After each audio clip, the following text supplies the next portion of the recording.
صحبت اور غسل جنابت. صحابہ کرام رضی اللہ عنہم کے درمیان غسل جنابت کا ایک مسئلہ زیر بحث آیا.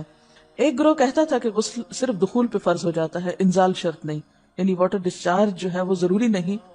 دوسرا گروہ بیان کرتا تھا کہ وجوب غسل کے لیے دخول کے ساتھ انزال بھی شرط ہے. یہ طویل مباحثہ کسی فیصلہ کن صورت پر منتج نہ ہوا. آخر قرار پایا کہ ام المومنین حضرت عائشہ رضی اللہ عنہا سے دریافت کیا جائے.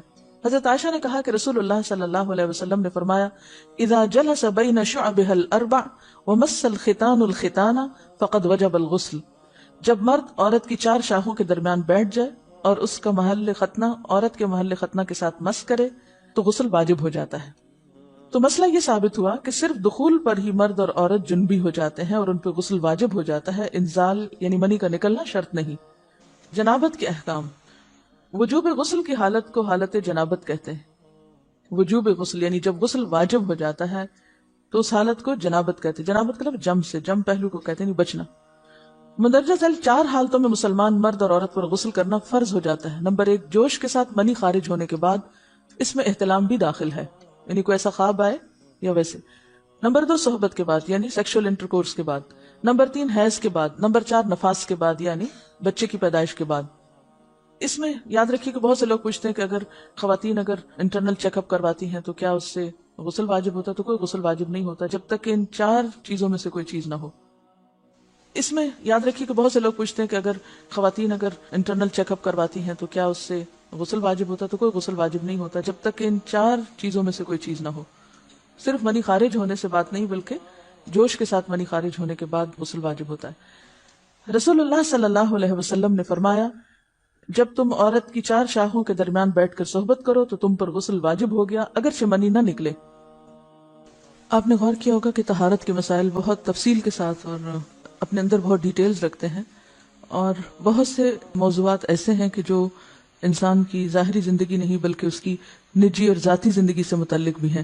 لیکن اس طرح پبلکلی ان کو پڑھانا اور ان کو سکھانا یہ بھی ایک ضرورت ہے، کیونکہ آپ صلی اللہ علیہ وسلم نے انصار کی خواتین کی تعریف کی کہ انصار کی خواتین کتنی اچھی ہیں جنہیں حیا دین کا علم حاصل کرنے سے نہیں روکتا. تو سوال یہ پیدا ہوتا ہے کہ آخر اتنی تفصیلات کیوں؟ اور بعض لوگ اس کو ناپسندیدہ قرار دیتے ہیں.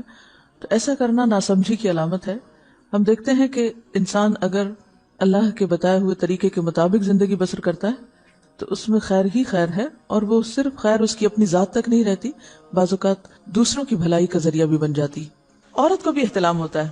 ام المومنین حضرت سلمہ رضی اللہ عنہا روایت کرتی ہیں کہ حضرت ام سلیم نے رسول اللہ صلی اللہ علیہ وسلم سے کہا اے اللہ کے رسول، یقیناً اللہ حق سے نہیں شرماتا. یعنی حق بات اور ایک ضروری بات جو ہے اس کو واضح کرنا ضروری ہوتا ہے، اور اس معاملے میں شرم سے کام نہیں لینا چاہیے، کہیں ایسا نہ ہو کہ انسان انجانے میں غلط کام کرتا رہے. تو یہ کہہ کر انہوں نے مسئلہ پوچھا کیا عورت پر غسل ہے جبکہ اس کو احتلام ہو؟ آپ نے فرمایا ہاں، لیکن جب پانی کا نشان دیکھے یعنی منی دیکھے. اس پر حضرت ام سلمہ نے شرم سے منہ چھپا لیا اور عرض کیا اے اللہ کے رسول، کیا عورت کو بھی احتلام ہوتا ہے؟ آپ نے فرمایا ہاں ہوتا ہے، تیرا داہنا ہاتھ خاک آلود ہو. یعنی یہ ایک پیار کی ڈانٹ تھی، اور اس میں ہو سکتا ہے کہ مزاج کا فرق ہو، بعض خواتین کے ساتھ ایسا نہ ہو اور بعض کے ساتھ ایسا ہو، لیکن اس میں جو اصل چیز ہے وہ ایکسیسو واٹر ڈسچارج ہے. اس میں کہیں ایسا نہ ہو کہ لیکوریا وغیرہ کے ساتھ اس کو ریلیٹ کر دیا جائے. دونوں چیزوں میں فرق ہے. اور احتلام جو ہے وہ سوتے وقت ہوتا ہے، یعنی سو کر اٹھنے پر اگر انسان اپنے کپڑوں پر زیادہ ڈسچارج دیکھے، خواہ کوئی خواب یا کوئی فیلنگ یاد نہ بھی ہو، تو پھر غسل کرنا ضروری. معلوم ہوا کہ عورت یا مرد نیند سے اٹھ کر اگر تری یعنی نشان منی دیکھیں تو یہ احتلام کی علامت ہے، لہٰذا ان پر غسل کرنا فرض ہو جاتا ہے. اور اگر احتلام کی کیفیت انہیں یاد ہو لیکن نشان نہ پائیں، یعنی خواب یاد ہے لیکن کوئی سامنے علامت نہیں، تو غسل فرض نہیں ہوگا.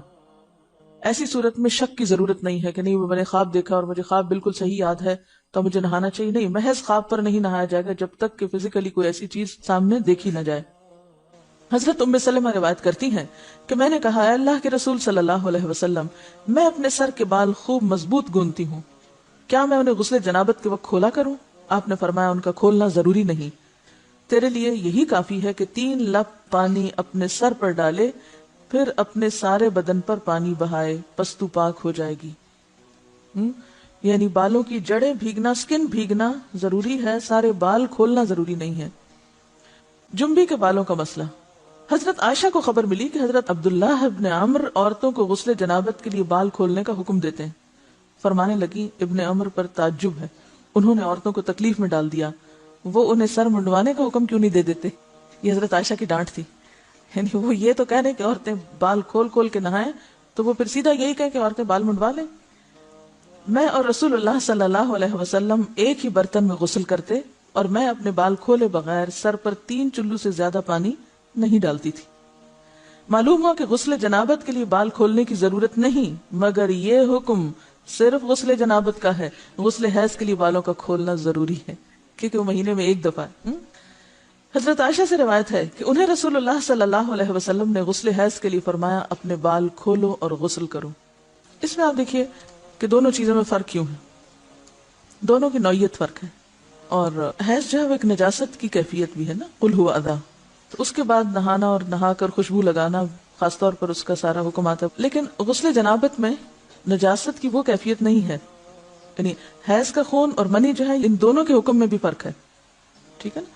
بعض علماء کے خیال میں جو منی ہے اٹ سیلف وہ ناپاک چیز نہیں ہے. اگر کسی کپڑے وغیرہ کو لگ گئی تو وہ کپڑا ناپاک نہیں ہے، اگر اس کو خشک ہونے پر کھرچ کے صاف کر دیا جائے تو کپڑا صاف ہو جائے گا. لیکن خون حیض پر آپ صلی اللہ علیہ وسلم نے کیا فرمایا؟ چٹکیوں سے مل مل کے اس کو صاف کر کے دھوئے. تو ان دونوں میں بھی فرق ہے، لہٰذا ان دونوں کے بعد نہانے کے حکم میں بھی فرق ہے. ایک میں بال کھولے جائیں گے اور بال بھی دھوئے جائیں گے اور بالوں کی جڑیں بھی دھوئی جائیں گی، جبکہ دوسرے عام غسل جنابت میں بال کھولنا اور پورے بال دھونا شرط نہیں. بہت سی بچیاں ایسی جن کی شادی ہوتی ہے اور اس کے بعد انہیں ان مسائل کا پتہ نہیں ہوتا، یا تو وہ شرم کے مارے نہاتی نہیں، یا نہاتی ہیں تو پھر وہ پورے بال دھو کے سکھانے میں اور ان چیزوں میں اتنا وقت ضائع کر دیتی ہیں کہ پھر بعضوں کا شوہر کی نافرمانی اور آپس کے تعلقات میں ٹینشن، لوگوں کا خوف. تو اگر دین کا صحیح مسئلہ پتا ہو تو انسان ان تمام مشقتوں سے بچ جاتا ہے اور ایک نارمل روٹین کی لائف گزار سکتا ہے.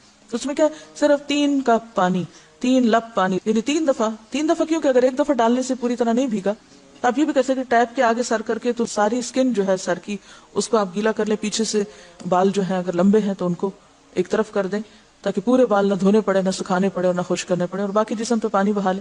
دوسری صورت یہ ہے کہ مگ میں پانی لے کے تو اس کو آپ تھوڑا تھوڑا کر کے پورے کو ایک دفعہ کریں، پھر اس کے بعد دوبارہ کریں اور تیسری دفعہ رول کر کے بالوں کو پیچھے سے شاور کیپ ڈال لیں اور باقی جسم پھر دھو لیں. شاور کیپ سے کیا ہوتا ہے عام طور پر کہ پیچھے کے جو سارے لمبے بال ہیں پھر وہ نیچے گر کے گیلے نہیں ہوتے، وہ آپ کے سر پہ ٹک جاتے ہیں. تو سر کی اسکن دھوئیں اور بالوں کو جوڑے کی شکل میں باندھ کے اوپر شاور کیپ پہن کے پھر باقی جسم کو اچھی طرح دھو لیں. تو اس میں آپ دیکھیں کہ جب بالکل سر کے اسکن کا حصہ ہی تر ہوگا، اور یہ 3 دفعہ کرنا ہوگا، ایک دفعہ سے نہیں کام چلے گا، 3 دفعہ کرنا تاکہ کوئی بھی بال برابر جگہ اسکن کی خشک نہ رہ جائے. تو اس سے کیا ہوگا کہ جتنا کم بال گیلے ہوں گے اتنے کم دیر میں ان کو خشک بھی کیا جا سکتا ہے اور کسی بھی مشقت کے بغیر.